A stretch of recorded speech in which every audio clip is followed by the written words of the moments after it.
everybody, welcome back to my Project 13. Most of you know by now that if you watch this channel recently, you know that we've been trying to sell our home.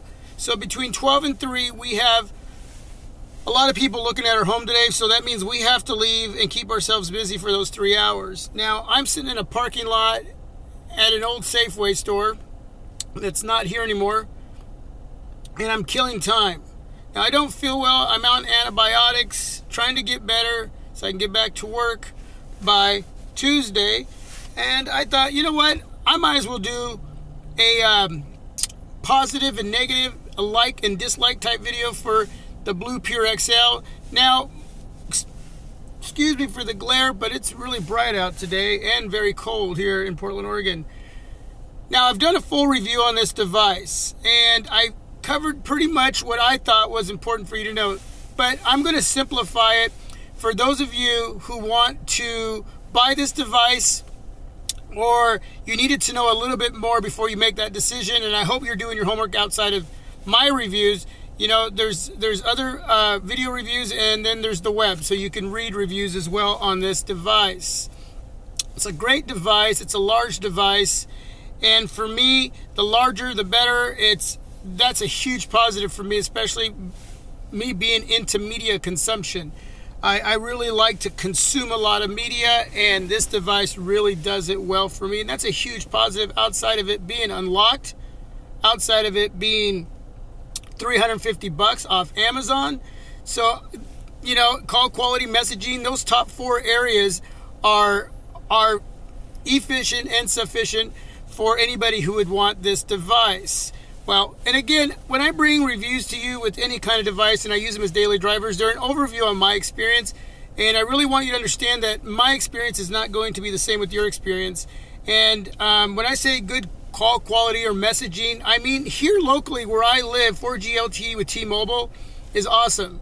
Now, that may differ where you are. So remember that when bringing in your device, first things you want to test out are the call quality and the messaging. Okay, and make sure you're getting your 4G LTE, and it is unlocked for AT&T and T-Mobile and a bunch of other small carriers, so make sure you do your homework on that. Don't bring in a device that isn't going to work with your carrier. So again, those are things that you have to study and learn about devices when thinking about purchasing and bringing them into your life. So again, overview of my experience, which may differ a little bit with yours, so just so we understand that. But what I really want to touch on is probably my 3 biggest negatives, and these aren't deal breakers. And that is the blue software. The blue skin over the top of Lollipop is very dominant.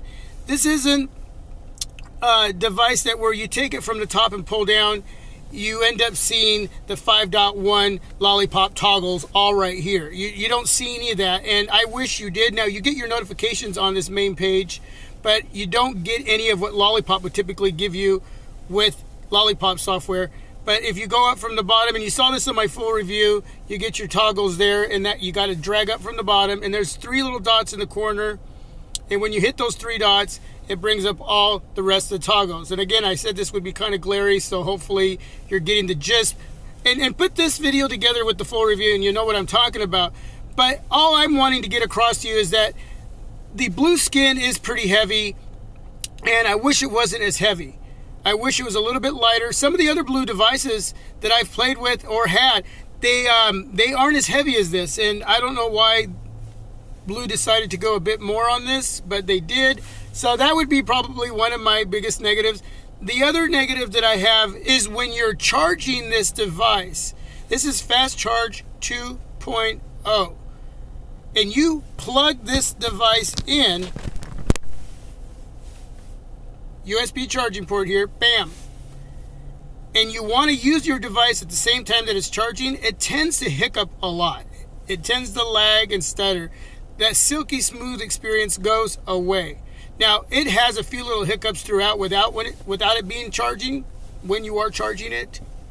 And that's normal depending on a certain type of app that you're in, whether it's Google+, YouTube, it tends to do it'll stick a little bit, but overall the experience is really nice. But when you plug it in to charge this, it really tends to want to freeze or stick. So the good thing about this is you have Fast Charge 2.0. So if you need some extra juice to make it through your day, plug it in, set it down for about 15-20 minutes, and you're going to get enough juice to get through the rest of your day. Okay, it's going to give you about 30 to 40%, just like that, quick. So you don't really need to use your device. And if you do, just unplug it and use it really quick and then plug it back in. All I'm saying is if you plug it in and you start messing around with it and you're going, why in the world is it freezing? Why in the world is it sticking? That, I don't know why. Something in the hardware, the software, it's just doing that. And none of my other devices with Fast Charge 2.0 do that. So it's really awkward that it does, but it's not, again, these areas I'm mentioning are not deal breakers to want to pick up this device. So just so you know that, it's just something that can be an annoyance. So the blue skin, yeah, it's an annoyance. The charging and trying to use it at the same time and the sticking, it's an annoyance. So, and there was another thing that I wanted to bring up, and that is the 4K that's on this device. When recording in 4K, it is gorgeous. It is beautiful. But because HEVC video format H.265 is not incorporated with YouTube right now in the uploading process, and I've mentioned this a couple different times, it doesn't allow me to upload any of the 4K video for you to see. And that's something that I really want you to see as a reviewer, to you, the subscriber, the viewer, if you're considering buying this device, because I think you should see the quality, but because it's not going to work in the uploading process, I can't show you any of that, and that's discouraging. It's not a deal breaker. I'm hoping at some point YouTube will start to incorporate that video format so we can share, you know, us reviewers who pick up devices with that type of video format, we can share that experience with you so that you can see, wow, that is beautiful, that is gorgeous.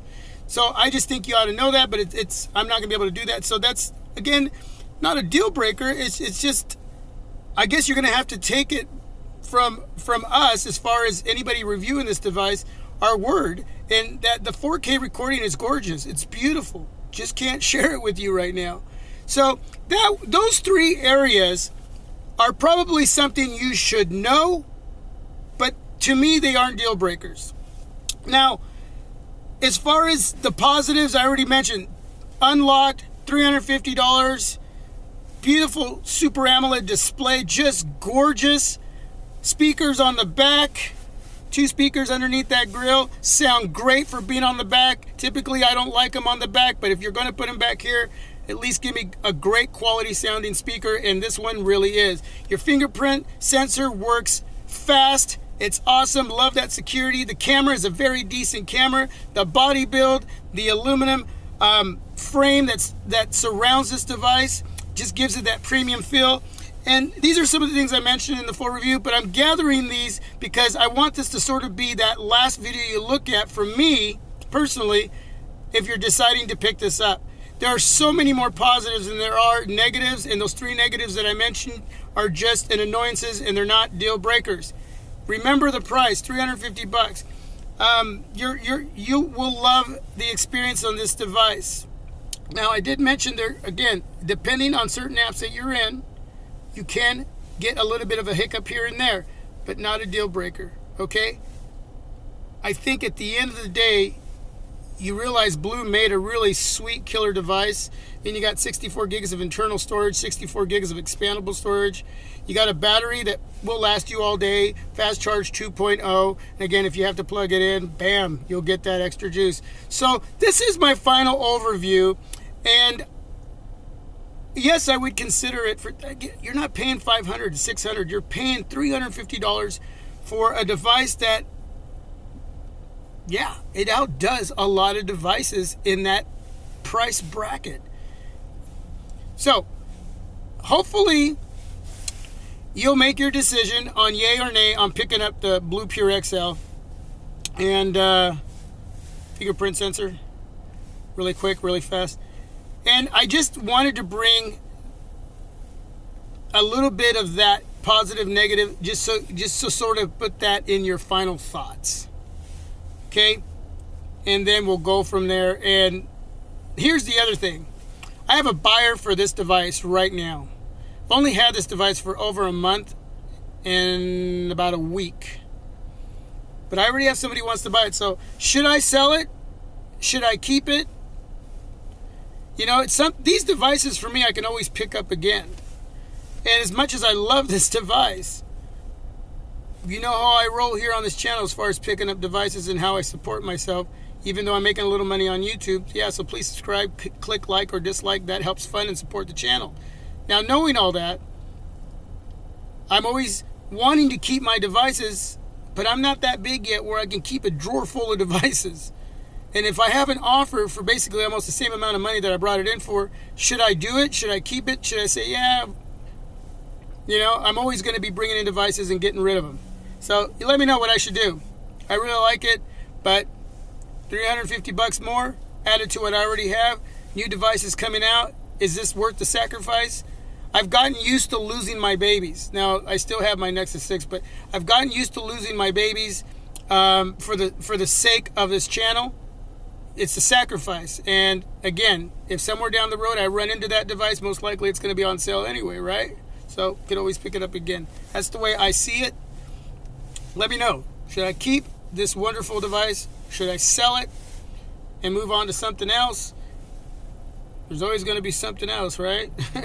Anyway, this is my Project 13. Thanks for watching. Some feedback, please. Till my next vid, I'm out.